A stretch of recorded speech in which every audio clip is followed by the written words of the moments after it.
Hi, folks. You're with Tacitus today. Tacitus today at your Pushback channel, and thank you for joining this radio audio live stream. In this essay, I'd like to talk about two stories that are doing the rounds. I mean, it's not like they're fresh stories. One is about the gender pay gap, or the alleged gender pay gap, and the other one is climate change Armageddon.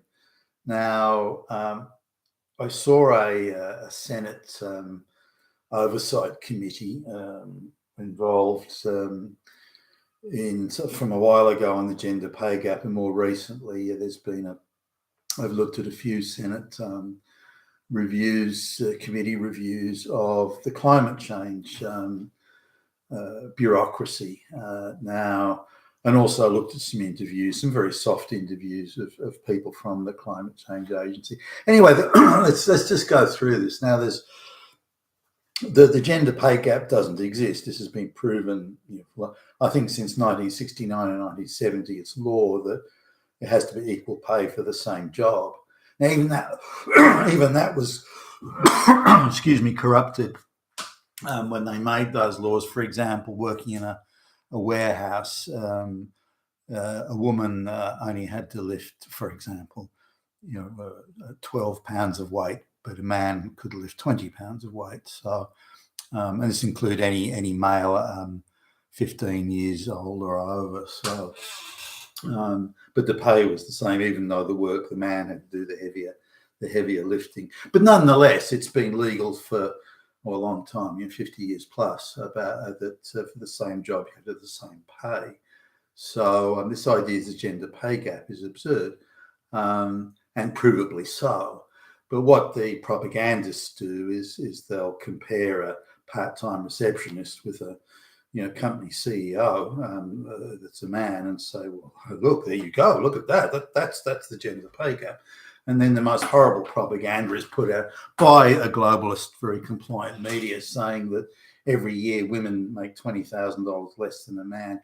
Girls, big outrage, girls, big outrage. And this nonsense is put through the schools, universities.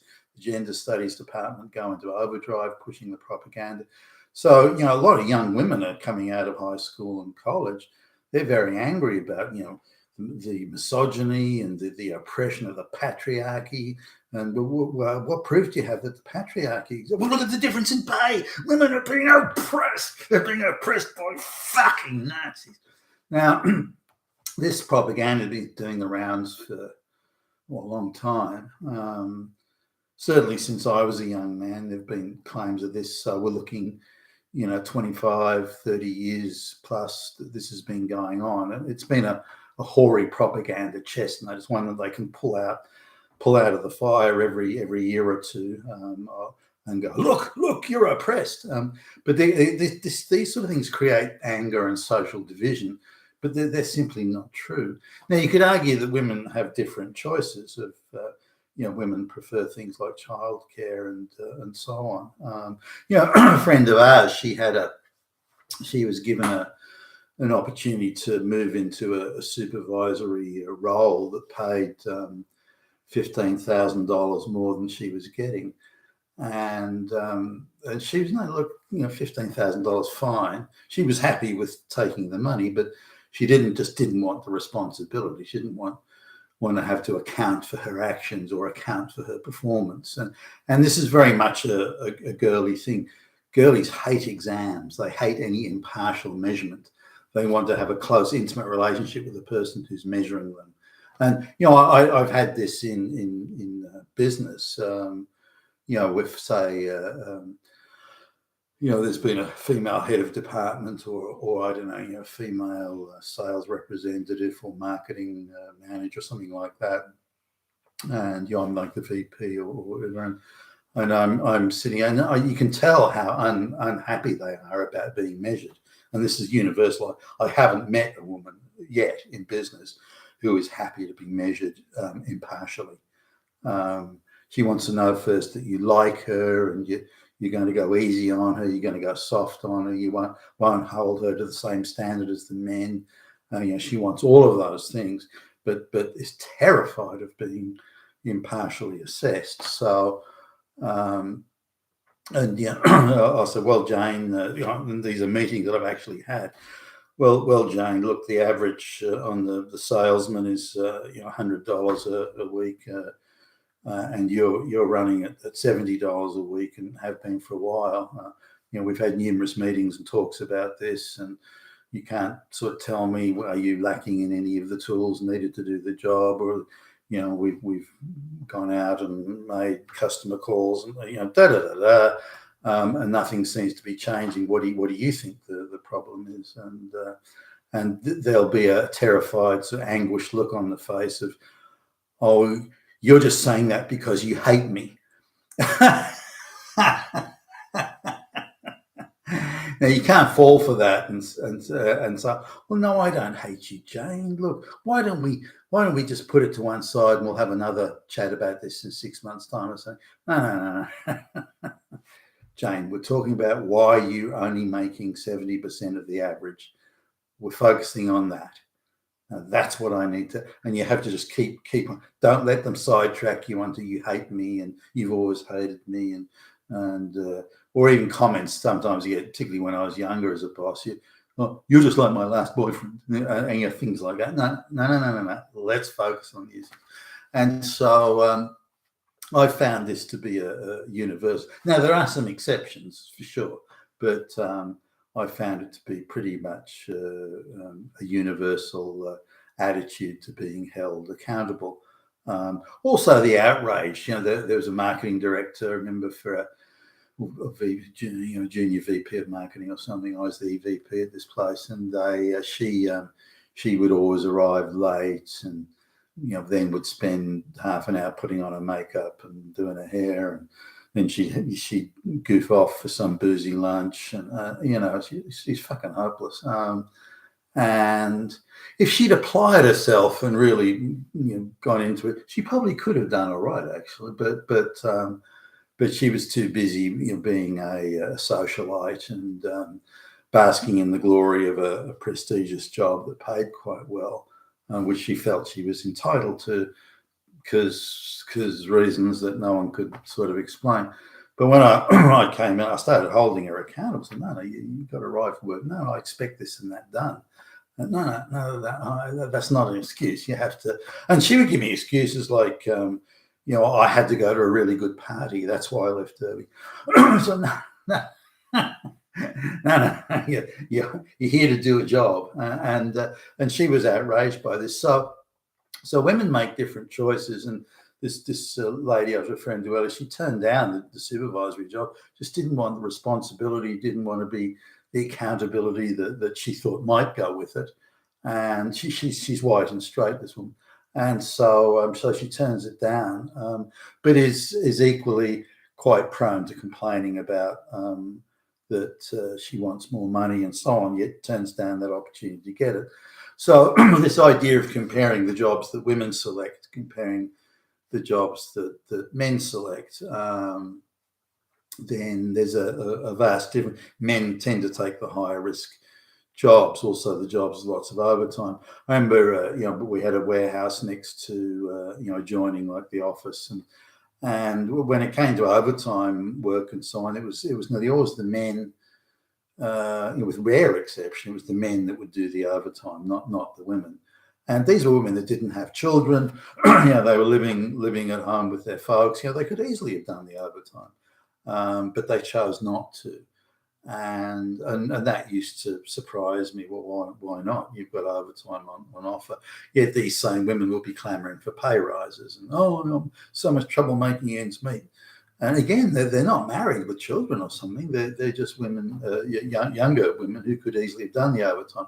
The other thing, if the overtime goes past a certain time, I think it's after 8 o'clock or 8:30. A lot of companies have a policy where the men can travel on trains, but the women have to be given a taxi chit. So depending on where the woman lives and the price of taxis, you can add another $100 onto the overtime bill. So some companies if the overtime is going to go on for a bit, then they prefer the men because they don't have to pay the extra $100 a head for taxis and so on. So women's choice is very much of it. Now, I've looked at the committees, the government committees, and the leftist governments, but even the centre-right governments, they allow these committees to be stacked by radical feminist activists, not just people that are concerned about discharging their duties to the public honestly and impartially.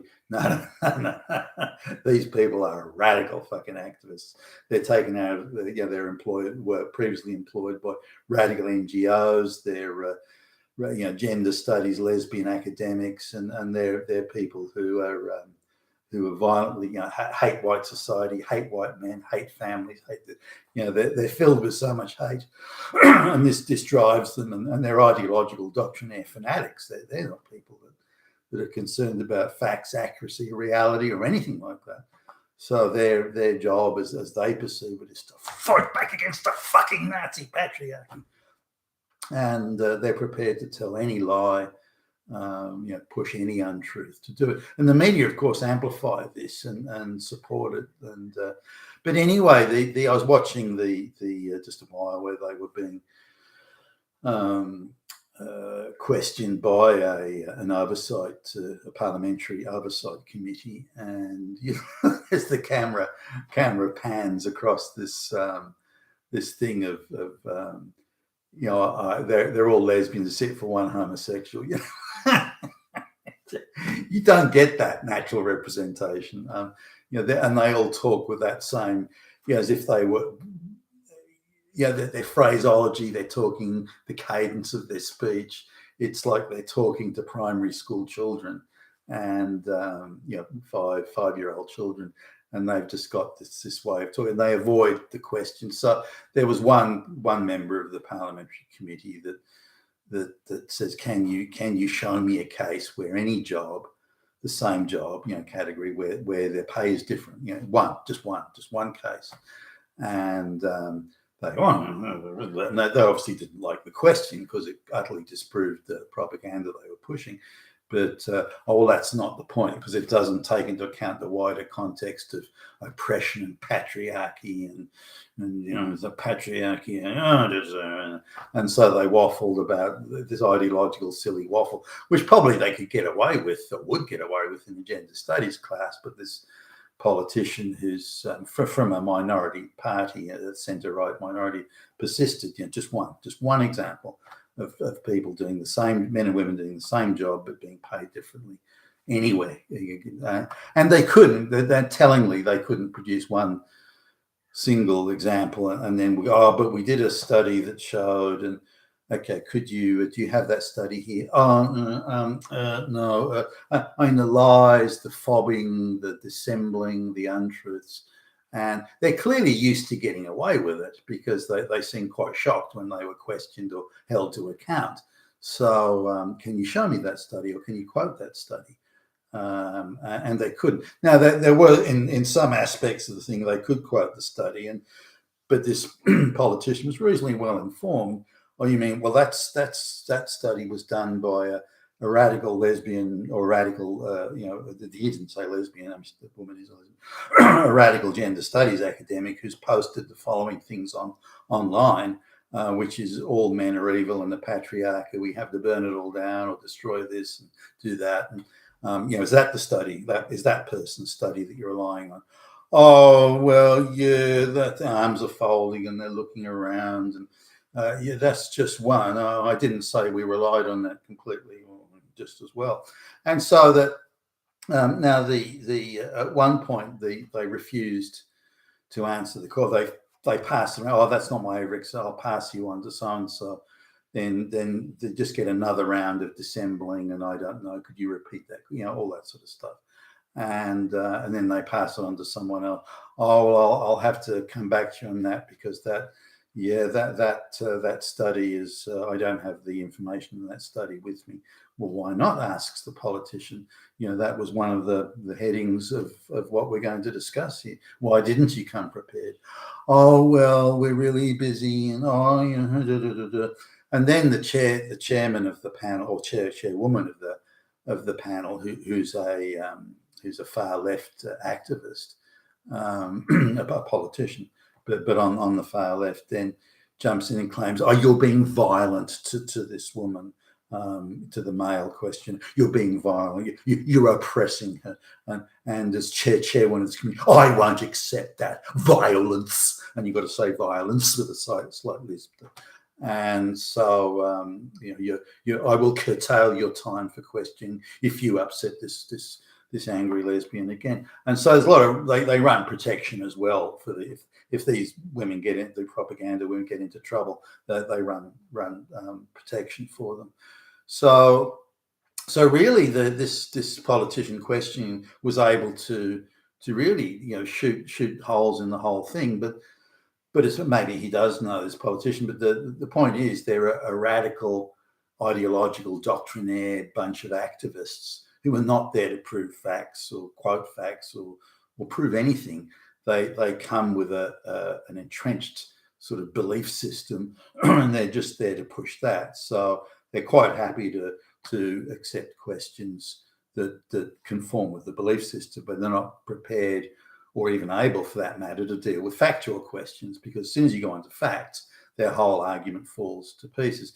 Now, there's a leftist politician on the committee who is able to ask how long have evil white straight men been oppressing women evilly, just like fascist Nazis and Hitler did? Oh, well, and then you can see the excitement of the members of this, the lesbian radical activist members of the panel go, oh yes, Hitler, oh, fascist, and they're clearly enjoying it, basking, gloating in the opportunity to just unload on evil men are the problem. So that was the gender pay gap. Now, in a similar oversight committee, they were being the climate change people were being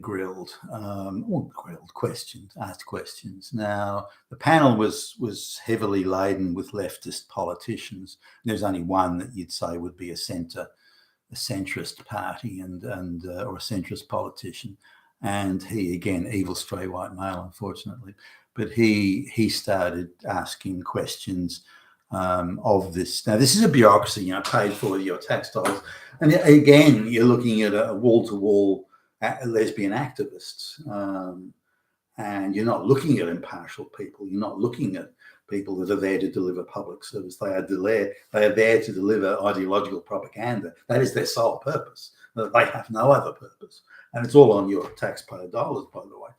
So this politician asked questions, fairly simple questions, to say, well, all your climate change stuff is based, or your climate change Armageddon and so on, is based on climate change modelling and various predictive analytics, and so you're saying we should develop policies around these predictive analytics that are also produced by radical activists. So why should we create policies that the harm it's causing the planet and this Armageddon, okay, well, it's harming people right now with the cost of energy and the cost of, but there are people out there being real tough. They can't afford the energy. It's not our fault. That they're most of them are straight white people anyway, so who cares?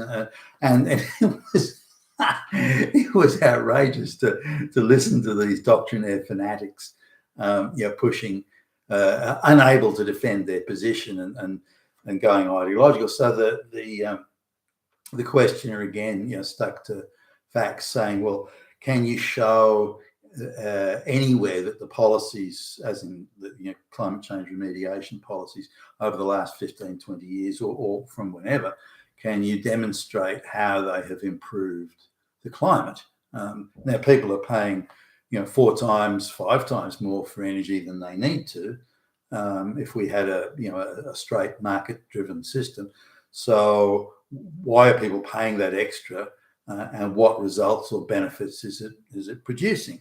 Because I'm looking at this here, the politician says we're supposedly, and I'll use round numbers, 100 tonnes of carbon dioxide were produced 20 years ago, and today it's 99.85 tonnes, about the same, and yet people are paying 5-6 times more for their energy. So people are really suffering and hurting, and what are we producing or creating? What are we achieving from this?